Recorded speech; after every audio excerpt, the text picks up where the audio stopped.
Okay, just want to do a check. Are you guys able to see the item that I'm sharing?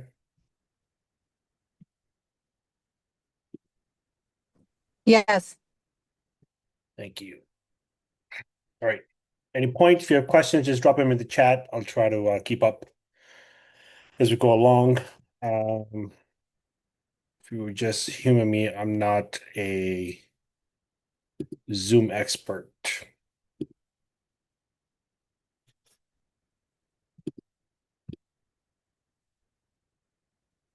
All right. Well, we'll keep on going.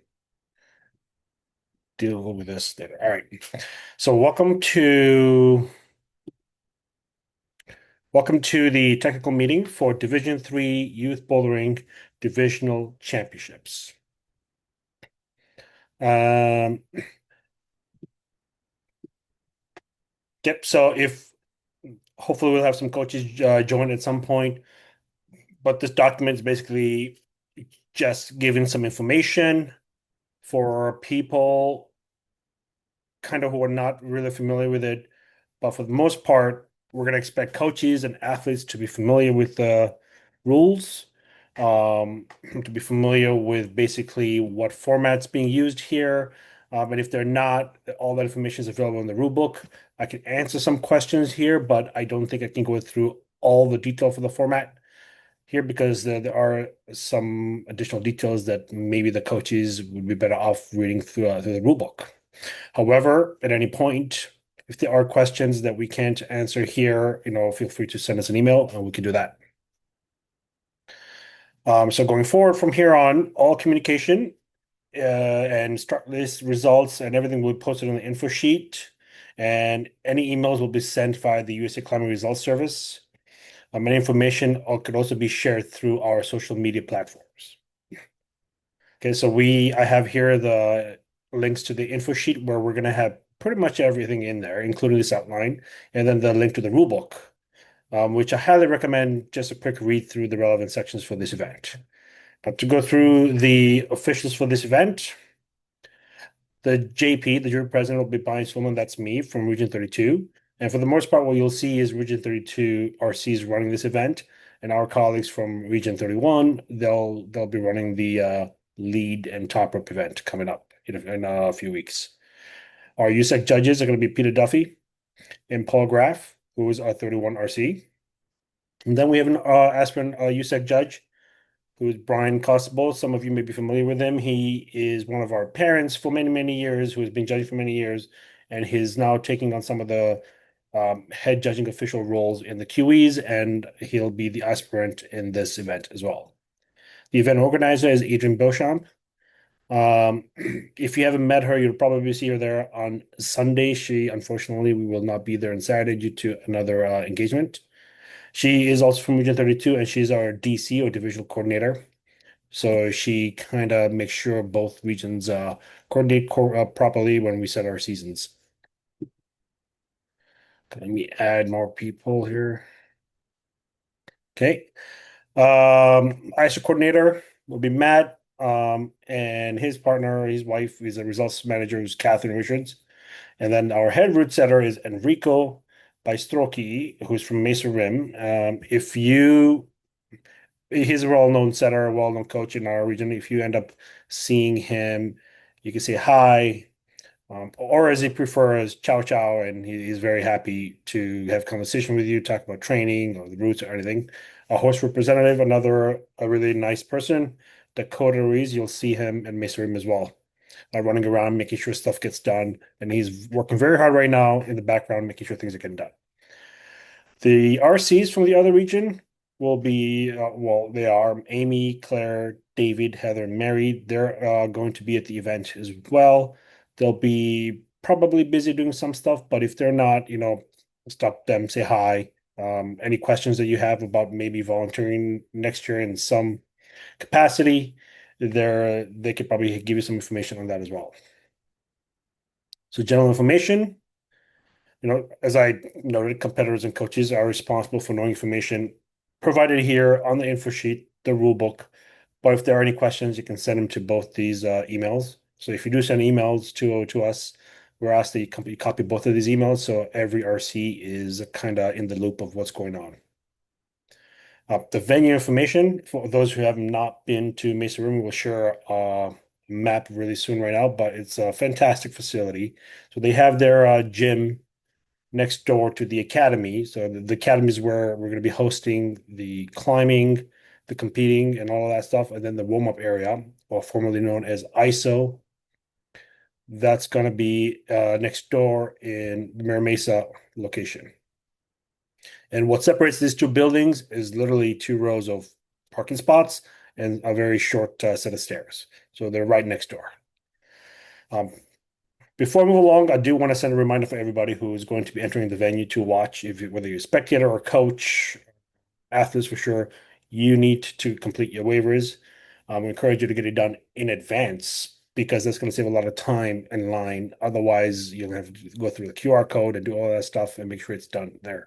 So if you could get it done today or tomorrow, that'd be greatly appreciated.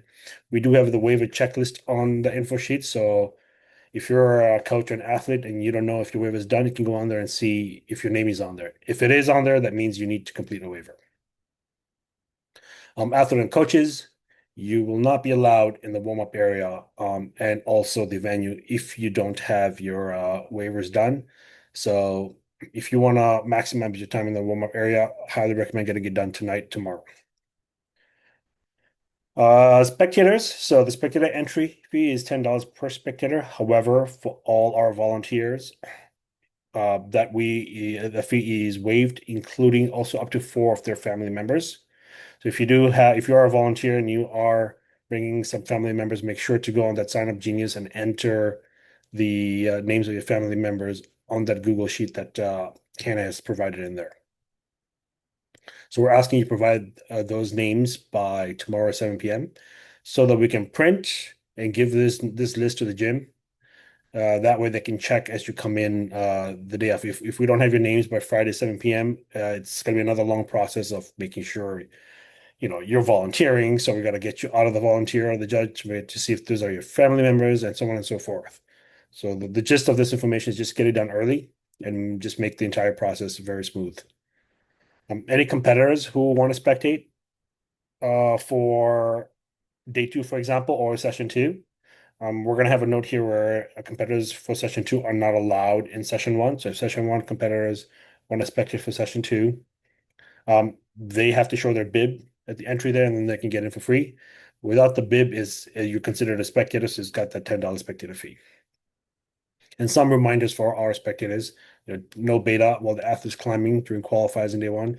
So for this format, the athletes are going to be climbing, and then they're going to get off between attempts, talk to their coaches. While they're on the wall, we're saying do not give them any beta. That beta is basically giving them instruction on how to climb, left hand up, right hand down, that kind of thing. Uh, no communication with the climbers of any kind if they make finals. Once they enter the warm-up area, which is formerly known as isolation, you really can't have a conversation with them or talk to them until they're done all their attempts. So they're going to be gone for probably a couple hours until you can talk to them. Um, if you do, the only person who's really going to get hurt is the climber. So we don't encourage this, and this has never really been a problem. People who have kind of been guilty of this are usually newer parents who are new to the sport, learning the sport, but after the first time they know what to do, so it's not really a problem. But just as a quick reminder for our spectators there. And at any point, please don't engage with the judges as spectators. They're there to do a job to make sure that they're watching your athletes and make sure they're judging them appropriately. If you take their attention away from them, your athlete's going to be climbing, and there'll be nobody making sure that they're getting the score that they deserve on there. So don't talk to the judges. However, feel free to stop RCs, have a conversation with them. They're very friendly people, and they'll be happy to answer any questions you'll have. Having said all this stuff, don't forget to cheer for your competitor. We want to hear you making noise. They want to hear you cheering from them. Unless you have a kid who tells you to be quiet, kind of like my kids. Usually they enjoy uh, hearing from their parents, from their family members, from their friends, all the cheering. For volunteers, The check-in is going to be located at the academy, the entrance to the academy. And we'll show that on the map as well. We still need a bunch of main judges for session one on Saturday. So I think the last time I looked, we were about four spots still needed to be filled. So we're asking any parents who has an L1 or higher certification to please sign up. If you've never judged before, L1 is basically going on UC climbing and getting the membership there for free and do some safe sports start stuff. Don't be shy. Just let us know that you've never really judged before. We'll put you with somebody experienced that can help you learn the judges.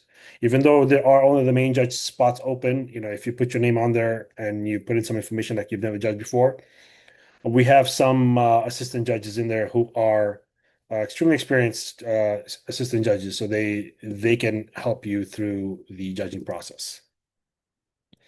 So we'll be closing that around 7 p.m. Friday, and the reason we're saying we're closing Friday is because we'll need to basically make sure we do assignments Friday evening, so that come Saturday morning, everything's ready to go for the judges. So if we have the walk-on volunteers on Saturday, as much as they're appreciated, it does make our life a little bit harder because now we have to scramble and start to put them in appropriate spots. Saturday morning, we usually don't have a lot of time before the climbers start coming out. So if you could sign up before Friday 7 p.m., that'd be greatly appreciated. And for our volunteers, experienced volunteers, if you have your USAC official shirt, please bring that along and wear it.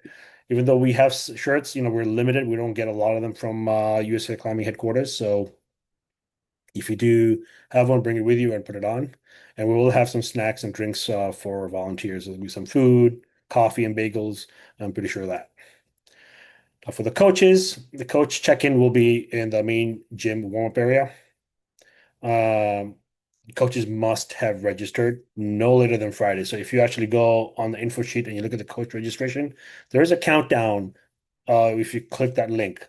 And that ends tomorrow at noon. So once noon, there really is nothing we can do. There's no late registration.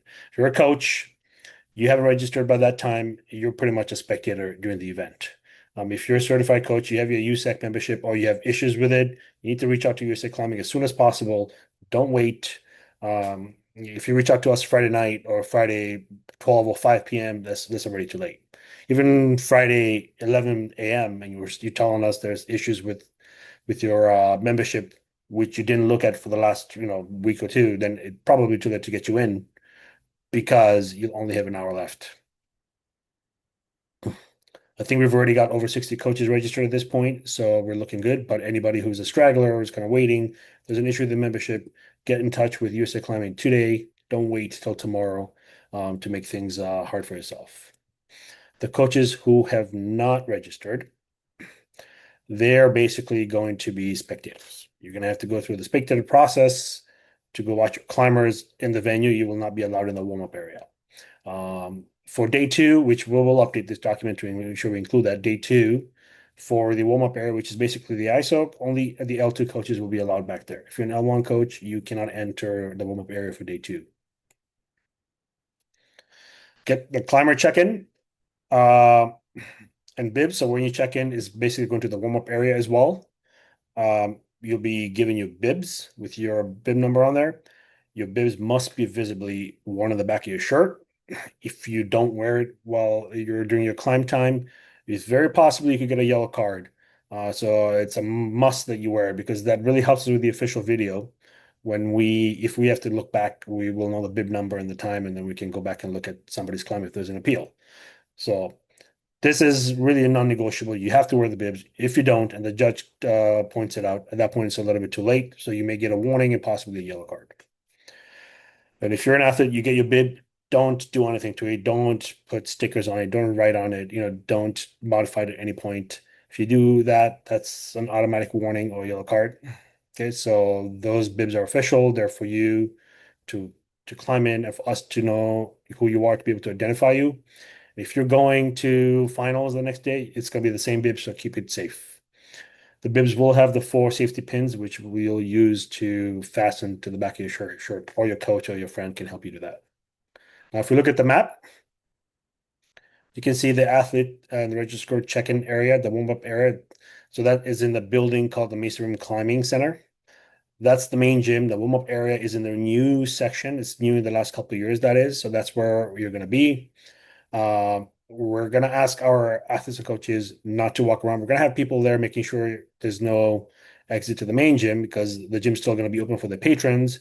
So the athletes will have the warm-up area, the little rectangular spot in the bottom there, but the rest of the gym will be open for the patrons.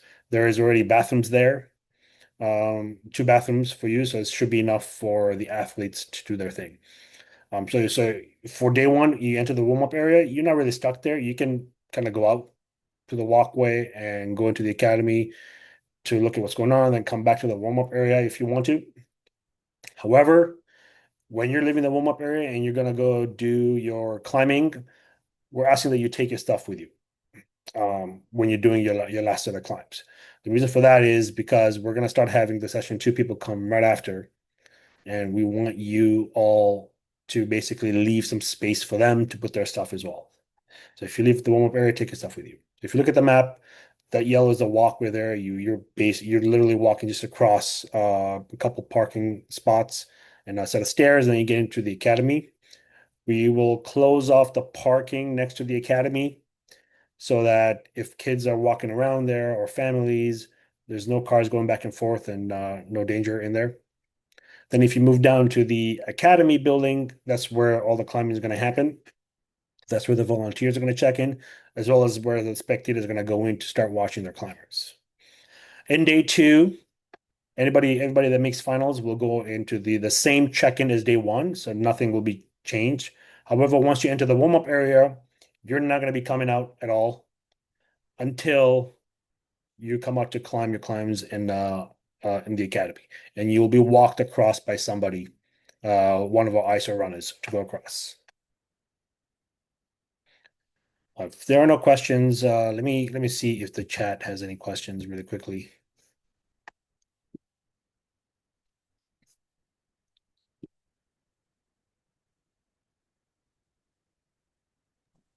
I just had a question, and I put it in the chat. My name's Holly.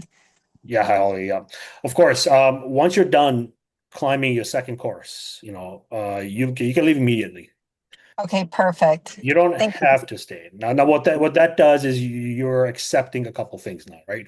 So if, for example, your climber is qualified for finals at this point, but then an appeal comes and it kind of kicks him out of that, and you have a counter appeal, or that you could appeal to make sure maybe his scores gets updated or something like that. You're not going to be able to do that. But as I go through the document, you'll see that to do certain things like filing an appeal, the climber has to be present, or the Yeah, coach. The coach can do it. The coach can do it. That's fine. But if the climber is doing it, they have to be present at the venue. yeah. So He has another commitment, and he would love to be there for, if he were to move on. But the other commitment he has to go to, so he'll understood. he'll be there for the first day. Understood. Okay, so a little bit more about the warm-up area.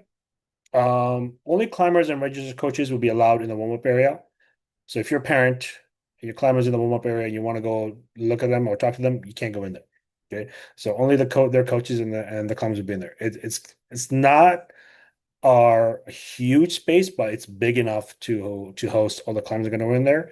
And if we let in all the parents and everybody else that wants to go in, that's just going to be too many people. Okay, and then day two, that's warm up area is because it's an on-site format in day two.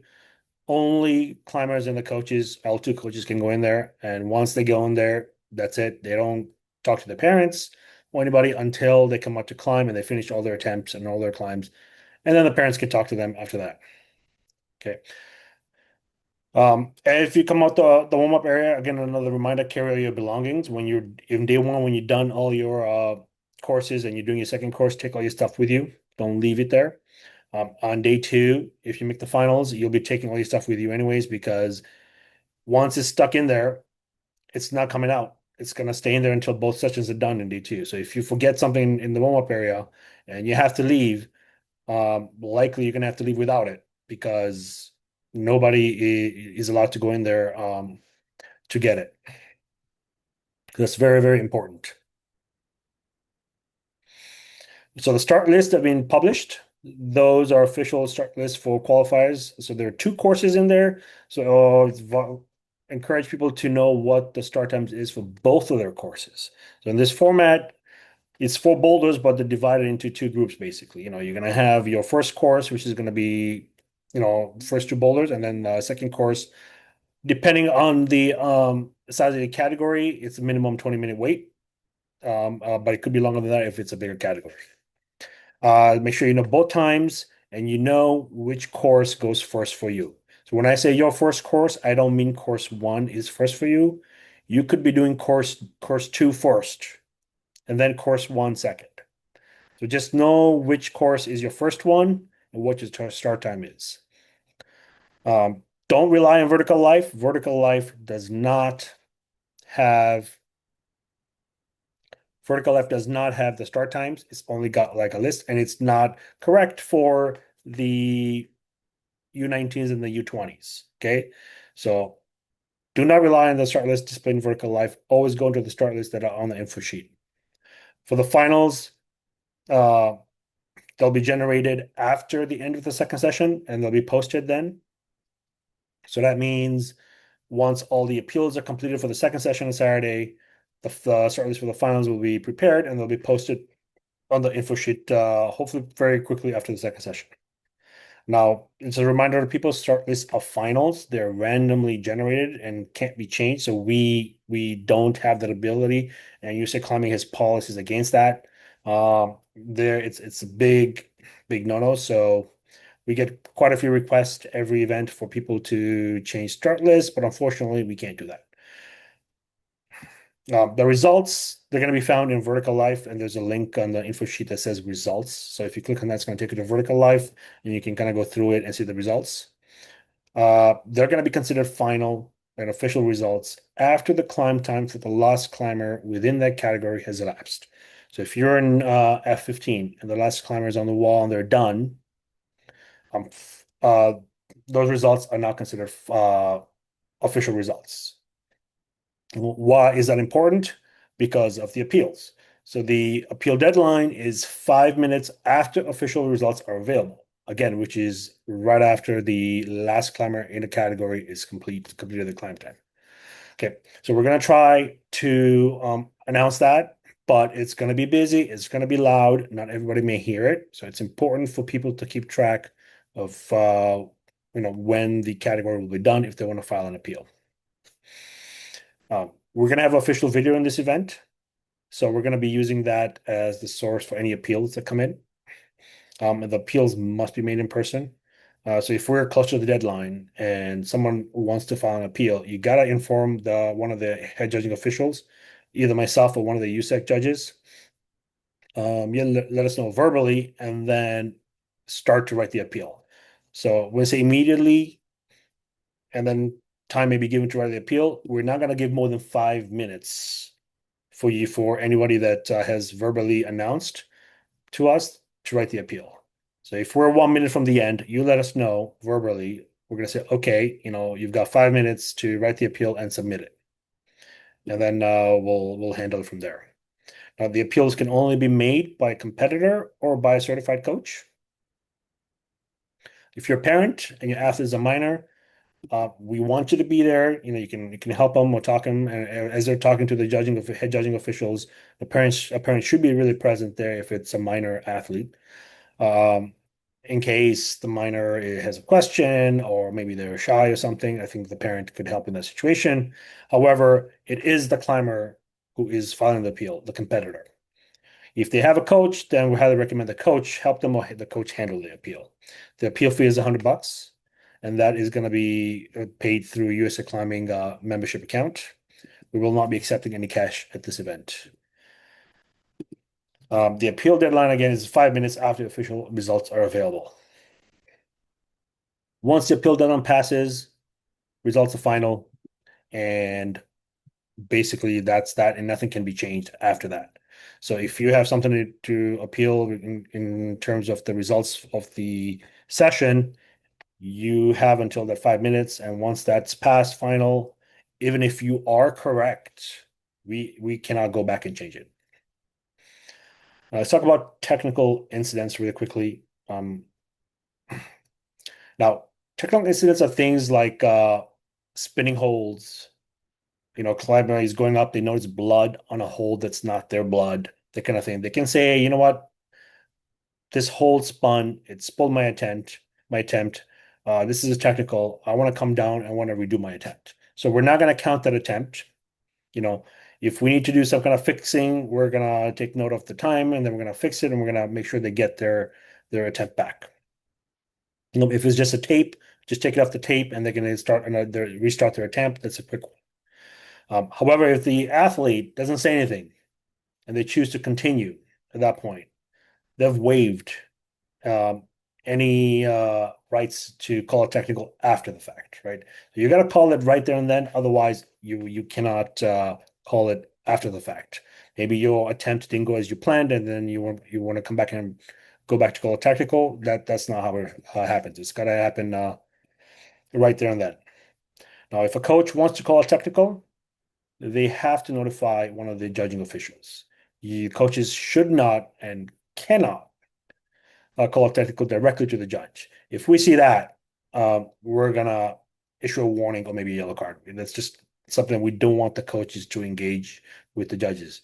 Again, these are our volunteers, right? They're there to volunteer their time and do a job. So we want them to focus on the climbers. Coaches are free to talk to the officials at any point during this event. Now let's talk about the qualifiers. So the format again is two courses with two boulders.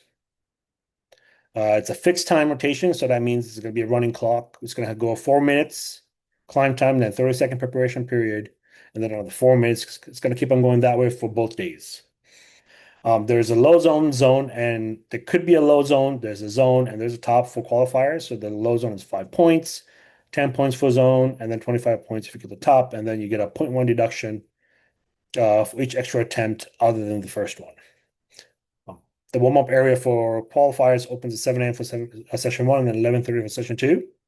And we're going to have route demonstration videos but tomorrow evening, but the latest would be 7:30 a.m. Saturday. But we're aiming for tomorrow evening to post them on the info sheet.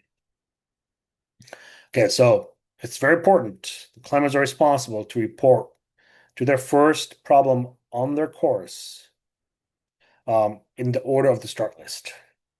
So when their time comes up, the judges will call them in what we call the call zone, and we expect the climber to be there. If they're not there by the time we call them in the call zone on their first climb, they're going to be a DNS, which means did not start on that course. So they cannot come back and start the second climb in that course. They basically forfeit that course. So it's very important that we get the climbers there.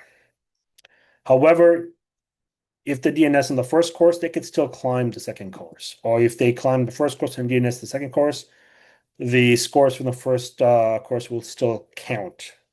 So it's not the end of the day, but not great, but you could still climb your second course. And again, climbers are responsible to be ready to climb when their time starts. So we're not going to be giving them any extra time if they want to put on their shoes and get their chalk on. That's up to the climber to be ready. So we highly recommend everybody gets there on time. Now, session two climbers are not allowed into the warm-up area or competition area during session one. So we're going to ask these climbers not to be anywhere there.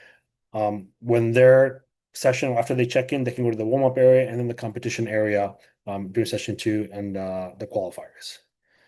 Okay, now just a reminder, the coaches can have conversation with the athletes during their climb time, but only in between attempts. So if we have athletes who are climbing the flash format and the athlete is on the wall, we can't talk to them. Once the athletes are off the wall in between attempts, coach is going to have a discussion with them about maybe what to try next and so on and so forth. And you'll see this happening quite a lot during qualifiers. Now, other reminders, climbers, you got to have your bibs on during your attempts. You cannot, let me see if there's anybody to be admitted. Nope. You cannot be on the wall without your bib because if you do, you're going to get a warning and it could be a yellow card as well. You have to check in at the entrance to the warm-up area to get your bib. So remember to do that as soon as you get to the facilities. And you have to be present at the cool zone for your time, for your course. So always make sure we're going to have clocks on the wall, but we want to make sure people also keep track of the time and they're not missing their call zones. Now, this is I'm beating this you know I'm repeating this a lot, but that is because it happens a lot where people meet friends that they don't see a lot from they only meet in climbing competitions, and they start talking and chatting. They have a great time, which is fantastic, but they lose track of time. And when you do that, there's really nothing we can do. So, you worked very hard to get to divisionals. So in that last little push, pay attention, make sure you don't miss your climbing. After your first course, make sure you know when you have to report to your second course. That's very, very important. You do well on your first course, you're excited, you start talking to people, and you lose track of time.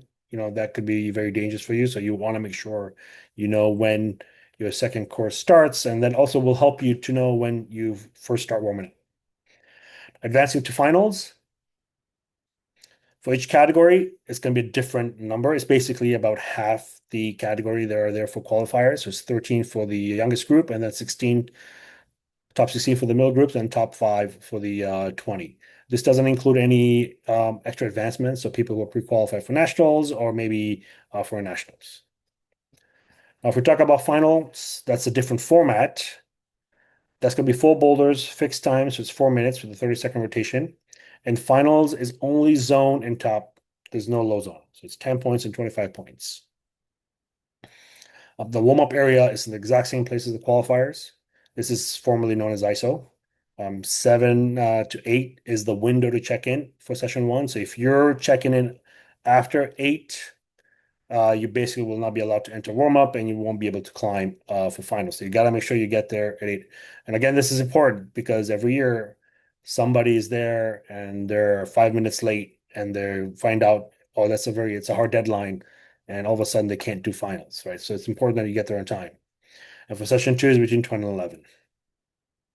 Now with session day two in the finals, that's a little bit more stringent. You're not going to be allowed to bring any wireless devices, Wi-Fi, a cell phone, Bluetooth, into ISO. You're going to have to check all that in before you go into ISO, or you can give that to your family to hold for you, then enter ISO.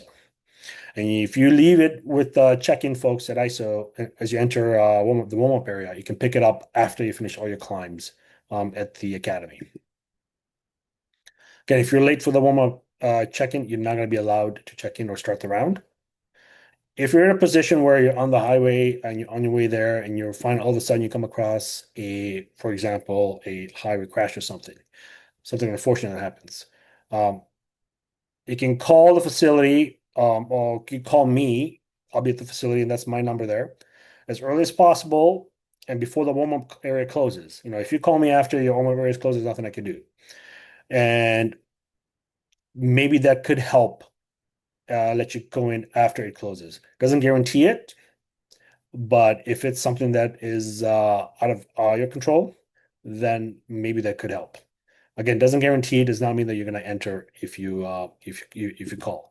So, moral of the story: just make sure you leave early and get there in time. Again, athletes must have the bibs from qualifiers for finals. You're going to be using the same bibs. Don't forget to bring all your equipment and supplies into the warm-up area for finals, because we're not going to be doing any deliveries. It's going to be a quick, basically day two. But if there's something you need in the warm-up area, you want to make sure you bring it with you. And once you exit the warm-up area to go to the competition area, you got to take all your stuff with you. If you're in session one and you leave something, maybe your slippers in ISO, you're going to have to wait till session two is done in order for you to go back and retrieve that stuff. That's because as session one exits ISO and they're done, session two is starting to enter ISO. So we can't have people that are not climbing the second session kind of enter ISO to talk to those people. Advancement to nationals, the F13 and M13, those folks are done at divisionals. This is the first time they actually go to divisionals, so it's a step in the right direction. They're gonna be experiencing the advancing to the next stage for the first time in a few years. But then we have the 15, 17, and 19 top seven, not counting any pre-qualified folks or for nationals will go to nationals. And then the F20, oh, they'll get invitations for nationals. And then the 20s, the top three will get invitations to nationals. Just take a quick break to see if there are any questions in the chat. Nope. All right, we're going to move forward. Now, I want to really talk about bleeding a little bit because this is a bouldering event and that is a common thing to happen, bleeding. So, as an athlete and parents for your athletes, make sure you give them a kit, which is going to have tape or cloth or gauze, anything or band-aids, anything that's going to help them stop the bleeding. Because if they're bleeding and it is and the judges see it, they will call them off the wall because we cannot have climbers bleeding and spreading blood in the holds, and they will not be allowed to go back on the wall until they basically stop the bleeding. It's going to be up to the athletes to stop the bleeding. We have an EMT there. I think we have the EMT for finals. For qualifiers, we may have one as well, but they're going to be going to mostly the youngest athletes first if it's just like a bleeding situation. And there probably won't be helping much for bleeding. They can just give equipment if you don't have any, and they have some. But for the most part, athletes should bring their own kits. This is going to be speedy for them. It's going to help them get started rather than wait for somebody else. And the reason I say that is because it's not a technical incident. Climb time is still running as you're trying to control the bleeding. And once you control the bleeding, if you have any time left, you can get back on the wall and finish your attempts for the remaining of your content. So it's important that you're prepared. What I tell my child is you always make sure you practice taping at home, what to do in a situation that you may have to tape your fingers, because what you don't want to do is start taping your fingers for the first time at a competition where you need to do well and you don't know what to do. So it's always good to practice ahead of time so that you know what to do. Once the bleeding is stopped, what we're going to do then, once the climber is done with their attempts, the climber who's bleeding is where the set is going to come in. They're going to clean off all the holes with their blood, and we're going to get the next climber on the wall. We won't really be cleaning the climber's blood during their climb time. The climber who was bleeding, we'll wait till their time is elapsed because if they manage to stop the bleeding and they still have climb time left, they can still get on the wall because it's their blood and it's now dry, it's not spreading anymore. They can climb on the holes and for the rest of the climb time. So we don't want to interrupt their climb time until they're completely done with it. But we would not put any other climbers on the holes before we clean that blood off those holes. Now for peels, we're gonna have official video. I think I already went through this section here. But we have a little bit extra here where we talk about an appeal that would entitle a climber to make further attempts on a relevant boulder. So a climber is climbing, they're saying, "Oh, I want to appeal something happened," and they want to appeal it during their climb time because they think maybe the attempt shouldn't have counted. They have to appeal before the finish of the next climbing rotation in day one. Right, so they have to tell the judges. The judge will call one of the head judging officials, and then we'll take you from there. If it's done after that, the appeal cannot go through. Okay, so we wouldn't accept that appeal. In the finals, it's got to be made prior to the next competitor starting their attempts. Okay, so this is important. In the event this happens, this is what the climber would have to do. Normally, appeals come at the very end when the coaches look at the score, they don't agree with the score, for example, and they would appeal it to try to get a better score. But in the off chance, the very small chance that the climber is appealing during their climb time, this is their basically deadlines to make those appeals. Appeals relating to scoring, like I'd mentioned, or ranking of any competitor, usually are made after the climb is done, and they cannot be later than 5 minutes after the official results are available. which again is after the climb time for the last climber in that category. Okay, so competitors, just a couple reminders for you guys. Really encourage you that you confirm the scores that you got from the judge. The main judge will try to show you your scores, right? Make sure you look at them, you agree with them, and then you move on to your next climb or your next rest. If you don't do that and you just walk away, where we're basically saying you agree with the scores you got, and there's like an implied acceptance there. So if you don't agree with them, don't argue with the judge. Right? Don't sit there and argue with them because they've got to judge somebody else who's already waiting. You can appeal that score. And if it's an appeal for scoring that does not result in an additional attempt, then that can be done after you're climbing, after you've done all your boulders for that round. Okay, so that's a reminder for our climbers. Now, other reminders, our correct start is make sure you control all starting holds. So it's going to be 4 tapes on the wall. We're at divisionals at this level, so everybody who has been here knows already what a start looks like. It's because you were at regionals, it was the same thing. 4 tapes on the wall. You got to make sure you control all of them in a stable position with both hands and feet in the starting position, and then you go to the next hold, which would be a non-starting hold. Okay. Repositioning hops are not permitted. So this is new this year. It's a change from last year. So I'm pretty sure everybody's familiar with it. So if you want to reposition your foot with one foot on the wall, just take both feet off the wall. Make sure you get your foot or your leverage foot that's on the ground where you want it to be, and then get your other foot on the wall and start climbing. Don't put one foot on the wall and then start jumping around to get the other foot closer. Those jumps results in an extra attempt. Now, if you want to jump to brush holes, go for it. What you can't do is you can't make use of the climbing surface. So you can't put your hand on the wall and use it to help you jump higher. Or you can't even use any of the holds or even the starting holds to help you jump higher. Because if you do that, that's counted as an attempt, and we're going to mark it as an attempt with a 0 score. Get the reminders about zones. You have to make sure that you control the hold that's marked as a zone to either complete an establishing movement or an advancing movement to achieve a stable position on some hold further along the line of progression. So if it's like a paddle, you use the zone as a paddle to get to the next hold, you control that hold, then we basically give you that zone. None of this is new again. This is all just a reminder.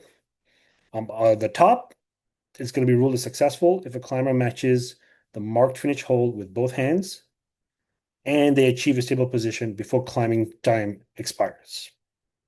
And then once they do that, they do some kind of action that's common to the sport, switching feet, chalking, something like that. Or they control the mark finish hole long enough to do that action. So none of this is new. It's all just kind of really quick reminder for our climbers to, you get to the top, you're very excited. Make sure you get both hands on there, you control it before you start fist pumping the crowd and your parents and all that. It's very, very important. And then some reminders about the boundaries. Red tape is basically you can't touch any holes or structures beyond the red tape. The wall is on. You can actually flag on the wall beyond the red tape, and the tape itself you can touch. Black tape means you can touch the tape, but anything, including the wall, beyond the black tape, will be off. So we're likely going to have some kind of black tape and maybe red tape at this event. So we want people to make sure they're aware of that. So unused and or unplugged T-nut emplacements, placards on the climbing surface, so things that show the category for that climb, any open edges in the climbing surface, so like the side of the wall, unfinished sides, those cannot be used. They'll result in immediate termination of the attempt, and we're going to give you the highest scored hold up to that point. Okay, so we want to make sure everybody's aware of this. This is just reminders again, because this here is nothing new. Everybody has already gone through all of this. Um, Now, at this point, I'm going to take a quick stop, a breather, and see if there are any questions. Please go ahead, ask him. Don't be shy. If you are, just put them in the chat. Again, I apologize about the lighting in my place here, but you'll see my face at the event. Okay, I don't see any questions at this point, so I just want a quick thank you to everybody. We're going to be posting this recording on and this outline on the info sheet in the next couple hours or so. But I think what I'll do now is end the meeting, and then stick around